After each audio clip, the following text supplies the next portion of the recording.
a real maldição da Mansão Bly? Nós vamos conversar nesse vídeo sobre os principais símbolos que a gente encontrou nessa temporada da série da Netflix. Eu vi um comentário no Letterboxd sobre a série muito interessante que deu uma abertura do horizonte do que a gente já estava pensando, né? Eu e a Bia, que a gente já estava discutindo um pouco sobre o que a gente sentiu, o que a gente pensou sobre Mansão Bly. O cara disse que ele gosta muito das histórias de terror em que o terror e o horror não são o fim. Então não tem o propósito só de assustar, em que o medo não é um fim em si mesmo, mas sim o meio. Ele te carrega através de histórias aterrorizantes. O terror é a forma como a história acontece, não necessariamente é o objetivo dessa história que está sendo contada. Tanto que quando a Jamie está terminando de contar a história para a noiva, a mulher fala para ela: você falou que era uma história de fantasma, mas é uma história de amor. Esse tipo de história em que o terror não ocupa o fim, o objetivo final, mas sim carrega a gente através da narrativa inteira, pode ser em filme, pode ser em série, pode ter decepcionado muita gente, como decepcionou, né? Teve gente falando que achou uma série arrastada, críticos inclusive falando que achou a série muito arrastada, uma galera falando que não teve tanto susto. E eu acho que o que rolou muito, pelo que eu li, pelo que eu vi de comentário na internet, foi um problema de expectativa. Pessoas que esperavam que essa temporada, não sei nem se é uma temporada, porque mais ou menos é uma nova série, né? Enfim, que a Mansão Bly fosse ser exatamente o que a Mansão Hill foi. Por que esperar que essa nova temporada seja a mesma coisa, tenha os mesmos sustos, tenha o mesmo tipo de narrativa do que a primeira? Vê a primeira. Reveja a primeira.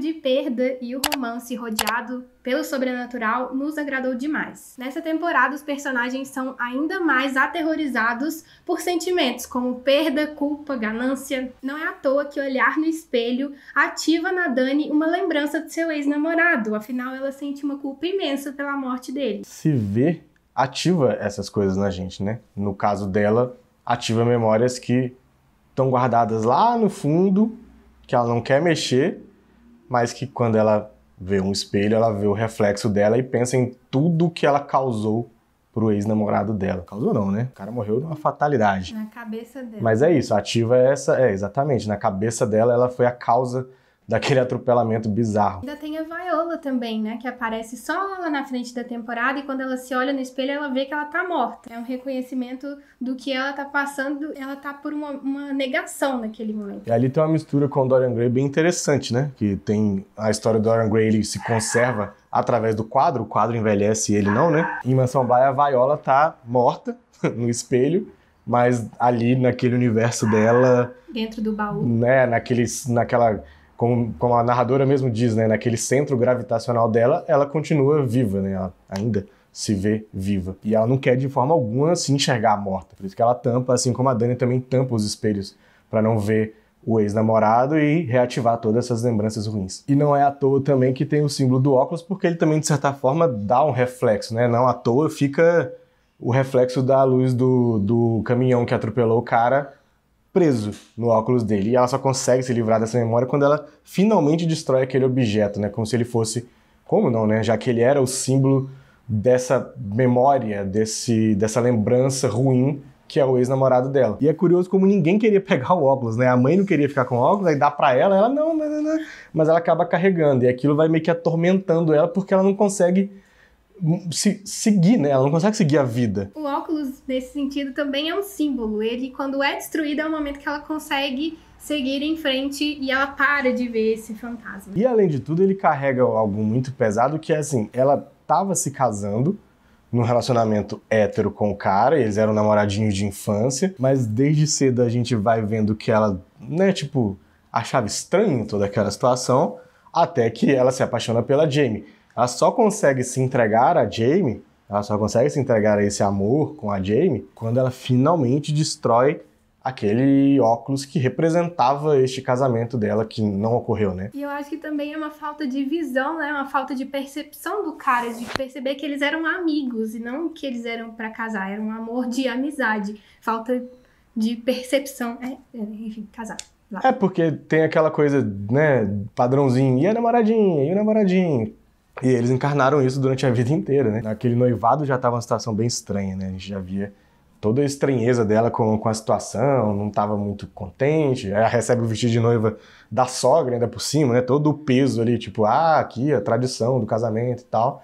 E ela não queria nada daquilo. Então, destruir o óculos também foi destruir essa heteronormatividade forçada que ela foi submetida, né? É tão claro que eles eram amigos e que a sogra fazia um papel maternal pra ela. O primeiro contato que a gente tem com eles na infância é o Edmund falando: fica pra jantar, minha mãe não importa. E a sogra dela tem um carinho com ela, passa o vestido pra ela, fala: você é a filha que eu queria passar o vestido. Então não era nada disso o que ela queria com essa relação. Citou o Edmund, dá pra gente entrar aí numa parte que é a representação dos homens nessa temporada, como eles são a representação do problema. O Edmund, com essa falta de visão que a gente já citou, com essa insensibilidade, né? E que depois, mesmo depois de morto, assombrou a ex dele, a namorada, porque era ele, não sei se era ex, terminou. Não aceitou o fim, né? É traumático o jeito que eles terminam, porque tava perto do casamento. Eles estavam com o casamento marcado, então teve todos, né, os preparativos, você compra as coisas, marca o churrasco, enfim. E aí, pô, é foda mesmo, mas realmente algo que representa essa tormenta que alguns homens se tornam na vida das mulheres, né? O cara morreu e continuou aterrorizando a vida dela. Eu acho que é o símbolo disso, exatamente que você falou, da tormenta que vira depois, né? A morte dele é o símbolo. Óbvio que ele não mereceu morrer, que não tem nada disso, mas eu acho que foi exatamente esse o significado que a série quis dar pra esse personagem. Outro personagem que também é, assim, um apegado e que acha que mulher é a sua propriedade, é o Dominique, é o pai da família que morre quando ele descobre que a Flora não é filha dele, é filha do irmão. Ele apronta um escarcéu e ele chega pra falar pro tio Henry: essa família é minha, eu vou salvar a família. Ele tem uma mansão, né? Ele é o dono da mansão, então ele acha que tudo ali é propriedade dele. As pessoas são extensão da casa, né? Da propriedade, né? Já é exatamente isso. E isso é bem comum acontecer mesmo, né? Nós temos as pessoas como propriedades dessa relação patriarcal, né? Tipo, eu mando na casa, sou eu que sustento, e essas pessoas são quase que vassalos que eu tenho aqui, né? Então eles têm que me obedecer. A esposa dele sequer responde que o ama e mesmo assim ele continua insistindo: não, vamos lá pra Índia pra ter uma segunda lua de mel que vai resolver os problemas, né? Enfim. Na verdade, ela ainda vai visitar o Henry e falar assim: então, eu gosto de você, mas eu vou viajar pra Índia. E é muito triste que acaba sendo a conclusão da história que o casal morre e os filhos ficam. E ainda com a perspectiva de eu tenho que salvar a família. De novo, a instituição familiar, com essa coisa quase etérea mesmo. É muito louco que a gente já conversou algumas vezes sobre isso, que assim, se tivesse terapia, não teria acontecido essa história. Desde o começo que a gente tá falando. Se tivesse tido uma terapia de casal ali, e aí resolvesse: ó, vocês têm que se separar, cada um vai pro seu lado, aí não tava essa porcariada acontecendo, né? Um outro sujeito bem complicado é o irmão do Dominique, o Henry, que é o tio das crianças, tem um papel primordial na série. No final ele encontra uma redenção, né? Ele passa por uma aprovação muito grande, inclusive com um doppelganger interessantíssimo, que é um alter ego dele, o gênio do mal quase, né? E é legal porque os doppelgangers, eles têm, né, essa representação ao longo da história como pessoas ruins. Eles são como se fosse o lado escuro da força, né? O gêmeo mal. O gêmeo mal. É a fachada que a gente quer esconder. Algumas coisas que a gente não quer fazer, o doppelganger faz, porque ele não tem esses limites sociais, ele não tem as preocupações com regras da sociedade, com regras de comportamento. Então eles são cruéis, eles são maus, enfim. O doppelganger, ele não existe justificativa. Assim, não dá pra falar: foi um trauma. Não. Ele é um ser mau, ele é naturalmente ruim. Menino, você não sabe do que eu lembrei? Lembrei de A Usurpadora e de Mulheres de Areia, que tem Ruth e Raquel. São novelas que tratam de um assunto muito importante, muito interessante. A gente nunca fala disso, por quê? Ela só!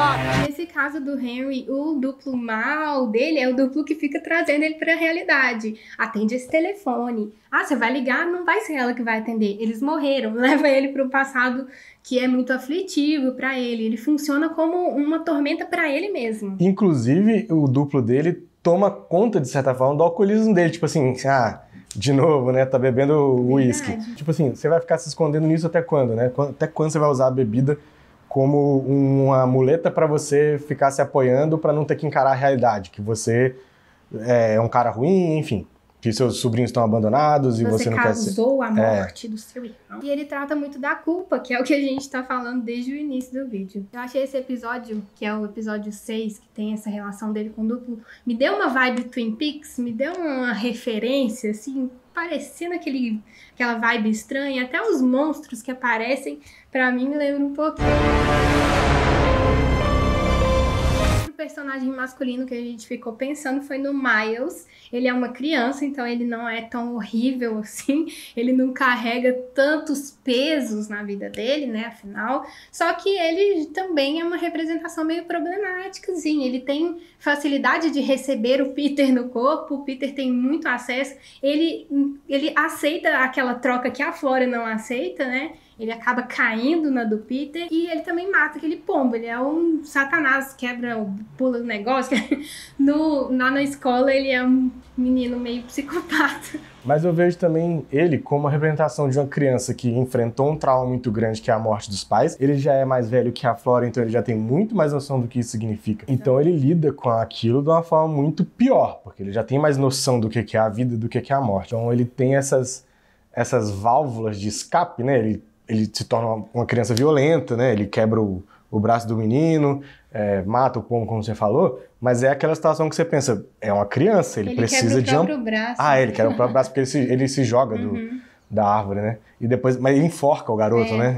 Impressionante, assim, com o braço só ele enforca um coleguinha da classe. Mas ele precisa de amparo, ele precisa de carinho, ele precisa de adultos responsáveis na vida dele para poder, né, tomarem conta dele e deixarem ele ser uma criança normal dentro do que se entende como normal nessa situação. Mas ele não encontra isso, ele não tem isso. O tio dele deixa eles completamente desamparados, cuidados por uma governanta que, coitado, não tem culpa nenhuma do que essas crianças vão se tornar, e aí ele acaba se tornando essa criança bem frágil, a ponto de ter essa facilidade do Peter manipular ela, né? A referência que ele tem é o Peter, que fica no ouvido dele. E eu acho que ele é muita representação do que é masculinidade, do que é uma construção de masculinidade. Porque ele faz tudo o que ele faz lá no colégio interno, porque ele recebe uma carta da irmã falando volta. Então ele acha que ele tem a responsabilidade de cuidar da irmã, porque ele é um menino, porque ele é o mais velho, e aí ele causa tudo isso para poder voltar.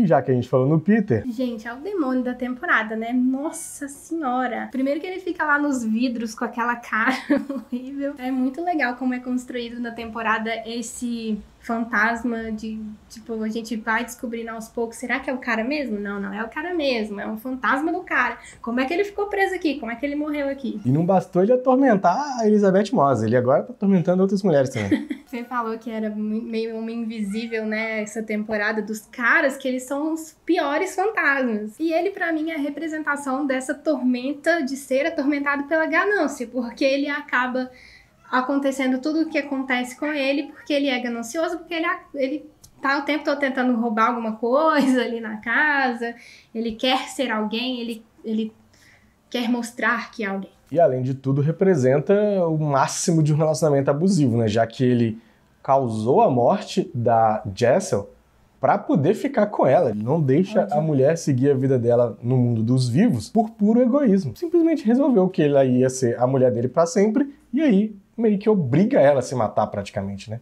Causa a morte dessa mulher. E o cara realmente... Esse é um fantasma do mal mesmo. É, de novo, o sentimento de posse que o homem tem. A gente já citou dois aqui que tinham o sentimento de posse. E ele também. É tipo... Gente, eu vou contar uma história particular. O meu avô falava guardava um pedaço de uma tesoura debaixo do travesseiro e falava que se ele morresse à noite, ele ia levar minha avó, porque se ela não fosse dele, ela não seria de ninguém. Então é com esse tipo de coisa que a gente tá lidando, né? Esse tipo de coisa que existem na vida real. Ele era possessivo antes mesmo de morrer. Quando ele vê ela provando a comida do Owen, que o Owen ofereceu pra todo mundo, ele pira. Porque você não sabe o que era minha frente. Ele já deu o sinal lá no começo e ela foi sendo enganada por ele até o fim, até ele fazer ela virar uma fantasma. De todos esses, só o Owen salva. temporada tem representações muito legais femininas, as mulheres são incríveis. A Dani, a Flora, a Hannah, a Jamie, até as outras, a Dama do Lago, que é uma vilãzona também, tem ali uma história dela anterior que é interessante. Ela é uma vilã bem complexa, ela tem vários problemas também, né? Ela tem várias questões. Eu lembrei que a gente fez um vídeo, óbvio que eu lembrei, né? Porque foi a gente que fez, mas lembrando pra vocês, a gente fez um vídeo da Maldição da Residência Hill, falando das mulheres, de como elas foram representadas. A gente vai deixar no card aqui, se você quiser ver também e relembrar. Tem uma coisa que pra mim ficou um gosto meio agridoce, fiquei um pouco com sentimentos um pouco divididos, que foi o fim do relacionamento da Dani com a Jamie. Eu acho incrível como foi representado o relacionamento delas, todo o amor, tudo muito amoroso, muito cuidadoso, e isso é lindo. Só que a morte da Dani me deixa um pouco chateada, porque eu já sei desse clichê, é um tropo que é de matar pessoas LGBT, existe esse tropo no cinema e nas séries, e aí isso me deixou um pouco incomodada, apesar de eu entender que é um pouco diferente do que costuma ser, porque ela teve um final feliz, ela teve um relacionamento saudável, mas ela morreu no fim. Eu não acho que o tropo se aplica tanto a essa situação, porque o que a Dani faz é um sacrifício amoroso por uma criança, inclusive, antes de tudo. O tropo funciona mais, infelizmente, quando ele tem aquelas mortes clichês, né, tipo... vamos botar o LGBT pra ter um LGBT, mas mata logo essa pessoa, porque, né, tipo, ninguém quer ver um LGBT se dando bem no final. Isso é uma coisa de uma sociedade extremamente preconceituosa. Eu vou deixar aqui no comentário um artigo que é muito interessante sobre esse tropo dos LGBTs assassinados, mortos nas séries e filmes. Isso começou nos anos 60 e 70, porque tinha uma visão ruim de pessoas LGBT, então elas não mereciam ser felizes, os relacionamentos delas não eram felizes, elas mereciam morrer. E tem um site que fala de vários tropos, que chama TV Tropes, e ele fala que o problema é quando a única pessoa que morre é a pessoa LGBT, então nesse caso já não se aplica, porque tem um monte de gente morta, né? E também quando ela morre por ser LGBT, então acaba casando com o que você falou, que ela morre num sacrifício pela Flora. Outro detalhe muito interessante da série são as cores, ou mais especificamente duas cores em alguns momentos. A primeira delas é o rosa, porque a Dani tá geralmente vestindo o rosa. Isso é muito da hora. Reparem. Ele transmite feminilidade, magia, inocência... Qual que é a outra?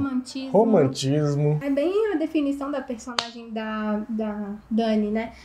A atriz tá até um pouco desesperada, assim, ela representa a Dani inocente e desesperada.